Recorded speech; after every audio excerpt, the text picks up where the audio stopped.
Hi, Paul Sackett, Good News Broadcast, speaking to Dr. Alice Domar. Hi, Doctor. How are you? Good morning. Good morning to you, Assistant Professor at Harvard Medical School, founder and director of the Domar Center for Mind, Body, Health in Boston. Okay, great. And we also have Kim Hahn. Hi, Kim. Hello, Paul. Founder and CEO of Conceive magazine. Okay. How did you conceive Conceive magazine?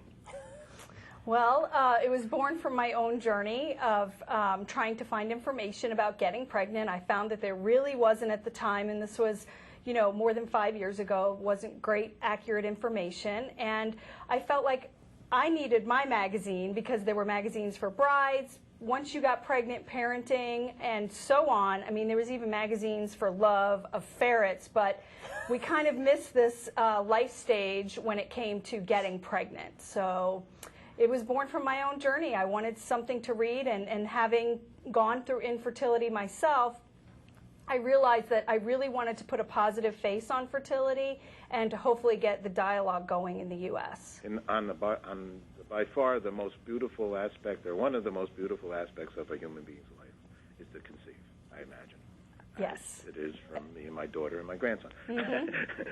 It's a beautiful thing. So, but not to be able to do it really is difficult. Doctor, how many way of life? How does someone deal with this kind of? I mean, you have your center, Mind, Body, Health, and are you connected in this regard and dealing with people? I know people that have gone through it. It's quite hard on someone. It's an exquisitely stressful time.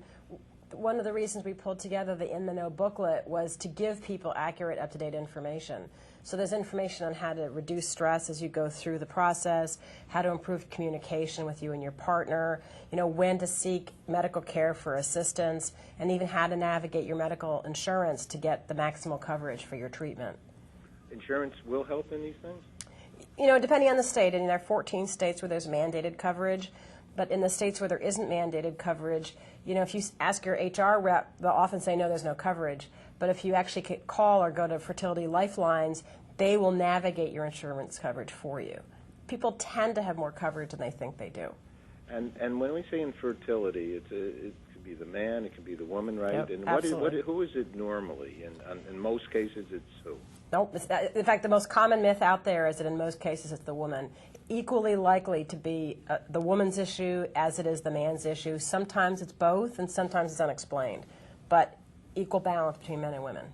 Is there something that, from all your, studying and being involved with this over the years, that you would suggest for people to do, right now, the 20-year-olds or young people?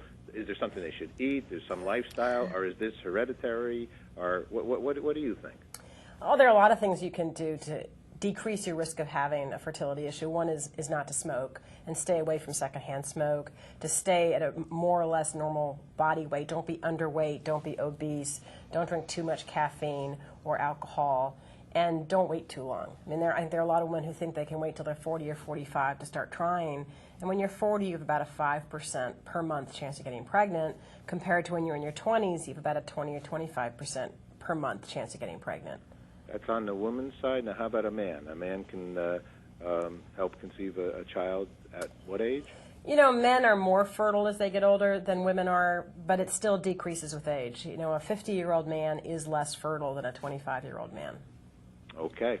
There's a website here also called Fertility Lifelines. FertilityLifelines.com. Right. Okay. Kim, maybe you give us some background on that.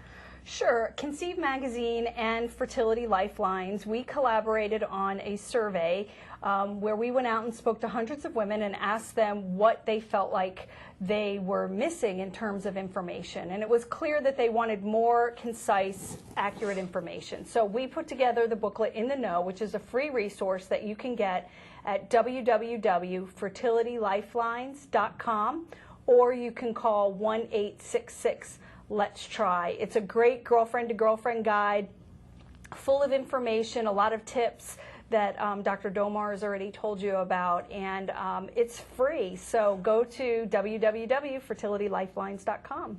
Doctor, do you suggest is one of the ways to get pregnant to keep like a calendar, and then those days that you're what they call ovulating, is it? Ovulating. Ovulating. Yeah. I don't know why I say ovulating, but You're in the right. You're in the right ballpark. it's the same. I think it's the right word with the wrong pronunciation. I can never get a tomato either. Well, I'm from Boston. You wouldn't believe what we say. I think that people have a misconception, so to speak, about when they're most fertile. And I think one of the things we talk about in the No booklet is when you are indeed most fertile, which is 14 days before you menstruate. And so women think, oh, it's mid-cycle, but if you figure if you have a 30-day menstrual cycle, for example, you're most fertile around day 16. 14 days before you menstruate. Correct. Now, do women menstruate always on the same day? No. I mean, it depends on the woman. Some women are clockwork. Every 28 days they know exactly, and if that's the case, they'd be most fertile around day 14.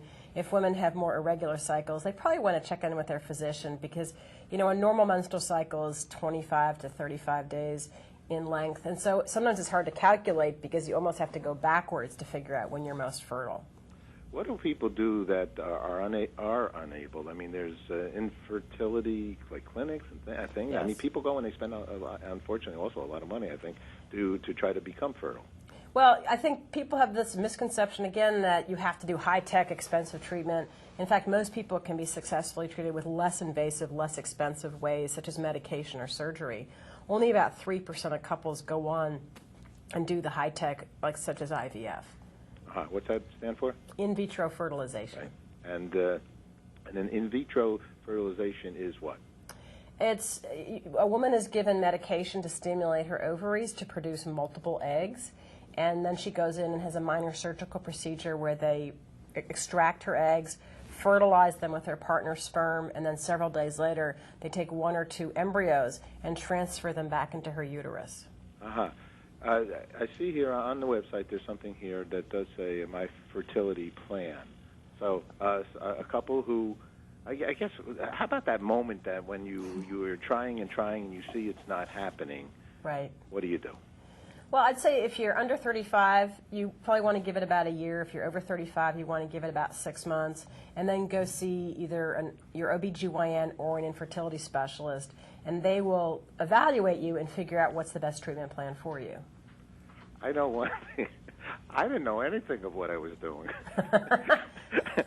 It's a miracle when we had my daughter. I didn't know I just thought you had to do it before you had the period. Well, in fact, in a normal fertile couple, just making love when you feel like it is enough to get most people pregnant. Okay. Oh, okay. Yeah. We'll highlight that. That's going to be the thought of the day, actually.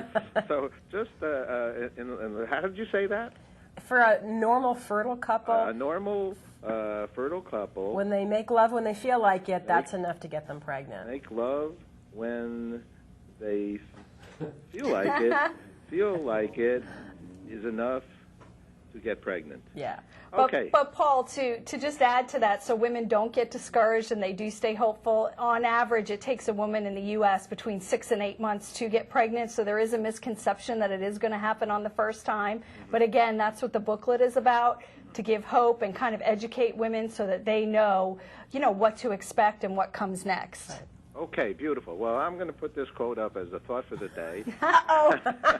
Boy, am I going to get Is that no good? That. No, it's fine. It's fine. I think it's a beautiful thought. It's a true statement. I think it's life. Without it, one, you're not as happy. Two, we don't procreate in the next generations of generations and generations. Right. So, and I'm going to put the toll-free number next to it, too. Fantastic. Okay, well, congratulations for doing this good and important work, and thank you for sharing it with the Good News Broadcast. Thanks so you, much, Paul. Paul. Take care. Bye-bye. Bye-bye. Bye-bye.